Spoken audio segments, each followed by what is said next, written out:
لیکن اس کے باوجود کہ یہ اتنے بڑے گستاخ ہے، ان کا فرقہ کیوں بڑھ رہا ہے؟ اس پر کبھی غور کیا آپ نے؟ بھائی ان کی جماعت کیوں بڑھ رہی ہے؟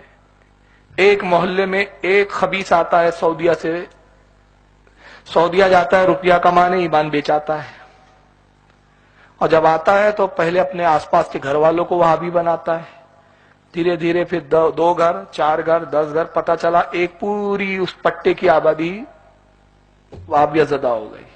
وجہ کیا ہے؟ اس پہ کبھی غور کیا آپ نے مسلمانوں؟ سنیوں سے کہہ رہا ہوں، سنیوں نے غور کیا؟ کبھی سوچا، محاسبہ کیا کہ ہمارا عقیدہ اتنا اچھا، ہماری کتابیں ہیں، ہمارے پاس علماء ہے، کیا نہیں ہے اہل سنت کے پاس؟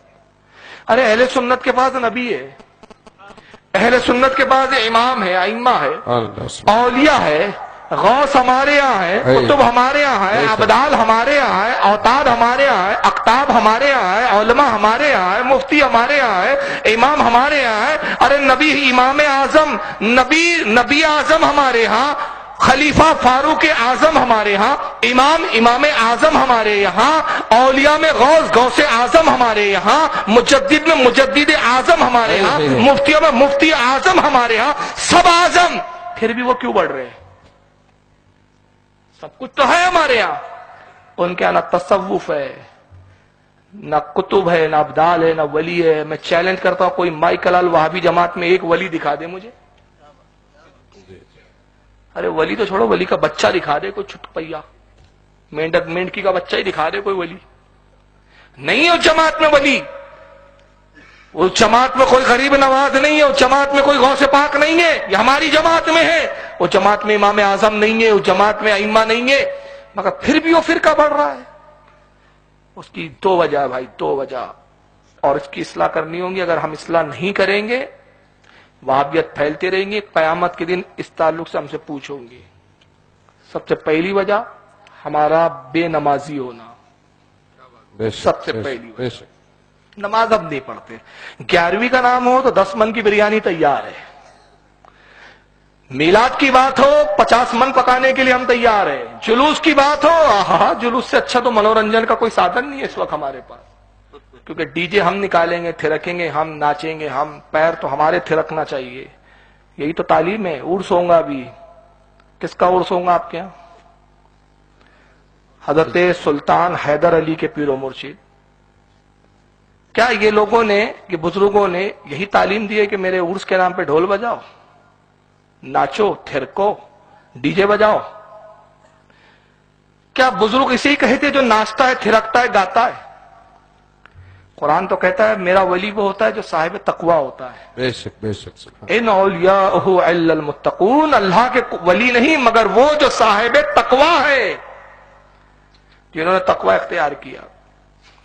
لیکن ہم نے ولیوں کا کیا سمجھ رکھا ہے؟ ولیوں کے لیے صرف قوالی، نواز قوالی سنتے تھے۔ ارے ہاں یار، غریب نواز سنتے تھے، تو پہلے میرے بھائی یہ بھی تو ذرا بتا دے کہ وہ کس چیز کے ساتھ سنتے تھے، کون کون سے موسیقی کے آلات ہوتے تھے، کون کون سی مزامیر کے آلات ہوتے تھے، کون سے ڈھول، کون سے طبلے۔